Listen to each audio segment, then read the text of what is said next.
यानी जब हम किसी अम्ल की क्रिया, अम्ल कौन सा है आपका, हाइड्रोक्लोरिक अम्ल, इस अम्ल को कहा जाता है हाइड्रोक्लोरिक अम्ल, HCl को, और धातु कार्बोनेट कौन सा है, सोडियम कार्बोनेट, सोडियम कार्बोनेट, यानी हम हाइड्रोक्लोरिक अम्ल की क्रिया सोडियम कार्बोनेट के साथ करा रहे हैं, तो एक लवण बन रहा है जिसको हमने नाम लिया साधारण नमक या सोडियम क्लोराइड, NaCl को कहा जाता है सोडियम क्लोराइड, जो कि खाने का एक पदार्थ है।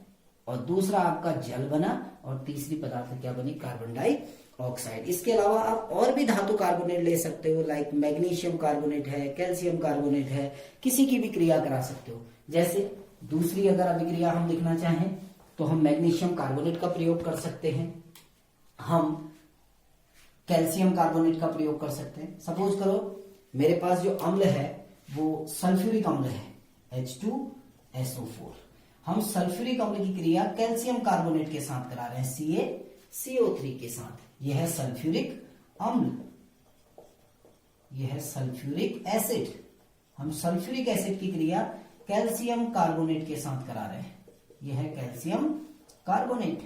तो जब सल्फ्यूरिक अम्ल की क्रिया कैल्शियम कार्बोनेट के साथ की जाती है तो एक तो लवण बनता है कैल्शियम सल्फेट CaSO4, ये बन गया आपका कैल्शियम सल्फेट, तो लवण बना कैल्शियम सल्फेट, इसके साथ में H2O बाहर हुआ जल, और क्या बन गया आपका कार्बन डाइऑक्साइड गैस बाहर निर्मुक्त हो गई। ऐसे ही यदि आपके पास नाइट्रिक अम्ल है HNO3, आप इसकी क्रिया मैग्नीशियम कार्बोनेट के साथ करा रहे हैं MgCO3, तो क्या बनेगा आपका मैग्नीशियम नाइट्रेट MgNO3 का होल ट्वाइस, MgNO3 का होल ट्वाइस, और एक अणु जल का बाहर हो गया, और इसके साथ साथ कार्बन डाइऑक्साइड गैस भी बाहर निकलेगी। यानी जब आप किसी भी अम्ल की क्रिया धातु कार्बोनेट से करोगे तो आपका कार्बन डाइऑक्साइड गैस बाहर निर्मुक्त होगी। अब इस कार्बन डाइऑक्साइड गैस की उपस्थिति का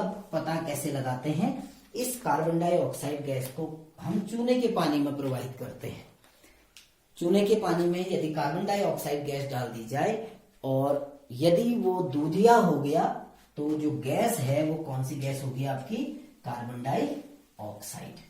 अब हम अम्ल के तीसरे और अंतिम गुण के बारे में बात करते हैं कि हम कहते हैं धातु ऑक्साइड से अम्ल की क्रिया, धातु ऑक्साइड से अम्ल की क्रिया, यानी धातु ऑक्साइड के साथ क्रिया। यदि हम किसी अम्ल की क्रिया किसी धातु ऑक्साइड के साथ करें तो क्या होगा, तो इसको समझने से पहले एक उदासीनीकरण अभिक्रिया है। आप ये समझना कि जब हम किसी अम्ल की क्रिया किसी क्षार के साथ करते हैं तो हमारा लवण बनता है और लवण के साथ साथ जल बनता है। इस अभिक्रिया को कहा जाता है उदासीनीकरण अभिक्रिया। उदासीनीकरण अभिक्रिया यानी अम्ल के प्रभाव को कौन उदासीन कर देता है, क्षार। यदि अम्ल में क्षार मिला दिया जाए तो इसका प्रभाव समाप्त हो जाता है और क्या बन जाता है, लवण और जल। अब जो धातु ऑक्साइड होते हैं, इसको समझना कि जो धातु ऑक्साइड है, अधिकांश धातु ऑक्साइड ये क्षारीय प्रवृत्ति के होते हैं। इनकी प्रकृति कैसी होती है, क्षारीय प्रकृति, यानी ये एक क्षार की भांति व्यवहार करते हैं। जो धातु ऑक्साइड हैं वो किसकी भांति व्यवहार करते हैं, एक क्षार की भांति व्यवहार करते हैं। इनकी प्रकृति क्षारीय होती है।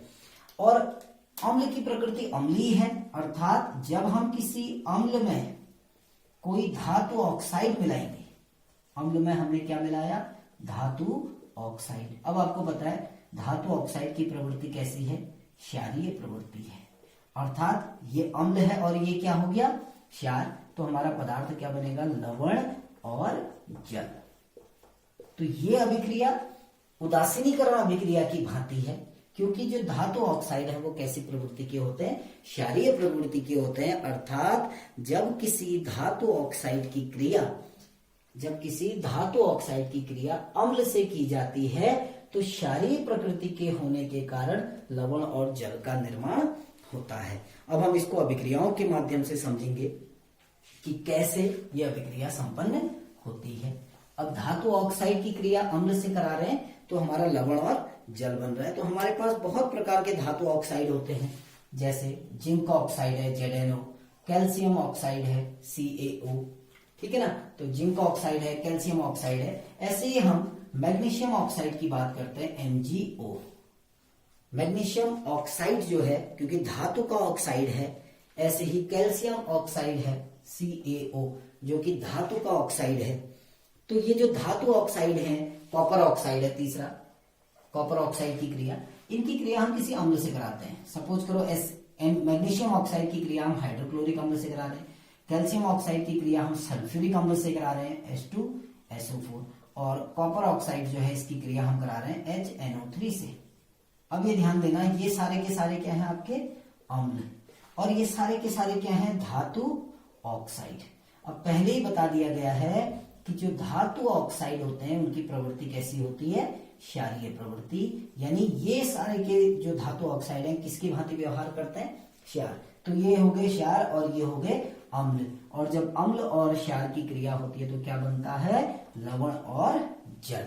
यहां भी एक पदार्थ लवण होगा और एक पदार्थ आपका जल होगा। जैसे लवण क्या बनेगा आपका, मैग्नीशियम क्लोराइड MgCl2, 2 लिखा है तो Cl के 2 परमाणु है, तो क्या बन गया आपका MgCl2, और 2 हाइड्रोजन के परमाणु, 1 ऑक्सीजन का परमाणु, तो एक बन गया आपका जल का अणु। ऐसे यहां भी होगा, कैल्शियम सल्फेट के साथ जुड़ जाता है तो कैल्शियम सल्फेट का निर्माण हो गया लवण, और जल H2O बन गया आपका, ये जल का निर्माण हो गया H2O।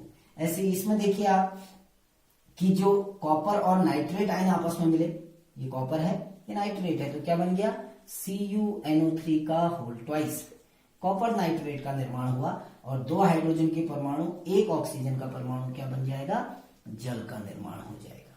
अर्थात जब धातु ऑक्साइड जो कि क्षारीय प्रवृत्ति के होते हैं उनकी क्रिया किसी अम्ल से की जाती है तो आपका लवण और जल का निर्माण होता है। आई होप आपको अम्लों के रासायनिक गुण समझ में आ गए होंगे। फिर भी यदि कहीं पर कोई डाउट होता है या कोई परेशानी है तो आप कमेंट कर सकते हैं। Thank you.